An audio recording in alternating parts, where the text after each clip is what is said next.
Hey all, this is Shweta. Welcome back to my channel. ಬೆಳಗ್ಗೆ 6 ಗಂಟೆಗೆ tea ಕುಡಿದು ನಾವು ಪ್ರಯಾಣ ಬೆಳೆಸ್ತಿದ್ದೀವಿ. ತಿರುಪತಿಯಿಂದ ಸ್ವಲ್ಪ ದೂರದಲ್ಲಿರೋ ಸ್ವರ್ಣಮುಖಿ ನದಿ ತೀರದಲ್ಲಿ ಸ್ಥಾಪನೆಯಾಗಿರೋ ಶ್ರೀ ಕಾಳಹಸ್ತಿಗೆ.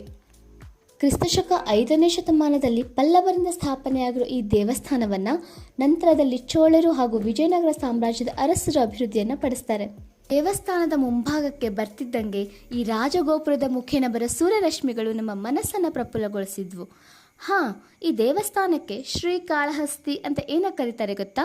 ಶ್ರೀ ಅಂದರೆ ಜೇಡರ ಹುಳು, ಕಾಳ ಅಂದರೆ ನಾಗಸರ್ಪ, ಹಸ್ತಿ ಅಂದರೆ ಆನೆ. ಈ 3 ಪ್ರಾಣಿಗಳು ಇಲ್ಲಿರೋ ಸ್ವಯಂಭುಲಿಂಗವನ್ನು ತಮ್ಮದೇ ಆದ ರೀತಿಯಲ್ಲಿ ಪೂಜಿಸಿದ್ವು ಅಂತ ಪುರಾಣದ ಕಥೆಗಳು ಹೇಳ್ತವೆ. ಇನ್ನೂ ಒಂದು ವಿಷಯ ಗೊತ್ತಾ? ನಮ್ಮ ಭಾರತದಲ್ಲಿ 5 ಪಂಚಭೂತ ಲಿಂಗಗಳನ್ನು ನೋಡಬಹುದು. ಈ ಕಾಳಹಸ್ತಿಯಲ್ಲಿ ನಮಗೆ ಸಿಗೋದು ವಾಯು ಅಂಶದ ಸ್ವಯಂಭೂಲಿಂಗ. ಈ ದೇವಸ್ಥಾನದಲ್ಲಿ ವಾಯುದೇವ ಧ್ಯಾನಸ್ಥನಾಗಿದ್ದಾನೆ ಹಾಗೂ ಇಲ್ಲಿ ವಾಯುವಿನ ಅಂಶ ಸ್ಥಿರವಾಗಿದೆ ಅಂತ ಪುರಾಣದ ಕಥೆಗಳು ಹೇಳ್ತವೆ. ಈ ದೇವಸ್ಥಾನನು ದ್ರಾವಿಡ ಶೈಲಿಯಲ್ಲೇ ಇದ್ದು ಇದನ್ನು ದಕ್ಷಿಣ ಕಾಶಿ ಅಂತ ಹೇಳಿನೂ ಕರೀತಾರೆ.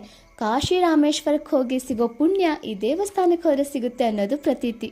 ವಾಯುಲಿಂಗದ ದರ್ಶನ ಮುಗಿಸ್ಕೊಂಡು ಈ ಮೆಟ್ಟಿಲುಗಳನ್ನು ಹತ್ಕೊಂಡು ನಾವು ಹೋಗಿದ್ದು ಬೇಡರ ಕಣ್ಣಪ್ಪ ದೇವಸ್ಥಾನ. ಬೇಡರ ಕಣ್ಣಪ್ಪ ತನ್ನದೇ ಆದ ಶೈಲಿಯಲ್ಲಿ ಭಕ್ತಿಯನ್ನು ತೋರಿಸಿ ಶಿವನಿಗೆ ಕಣ್ಣನ್ನು ಅರ್ಪಿಸಿದ್ದು ಈ ಸ್ವಯಂಭೂ ಲಿಂಗಕ್ಕೆ ಅನ್ನೋದು ಇಲ್ಲಿಯ ವಿಶೇಷತೆ. ಇದಾಗಿತ್ತು ನಮ್ಮ ಕಾಳಹಸ್ತಿಯ ಭೇಟಿ. ಮುಂದೆ ಎಲ್ಲಿಗೆ ಹೋದ್ವಿ ಅಂತ ಹೇಳ್ತೀವಿ ನೆಕ್ಸ್ಟ್ ವಿಡಿಯೋದಲ್ಲಿ. Thank you for watching and don't forget to subscribe.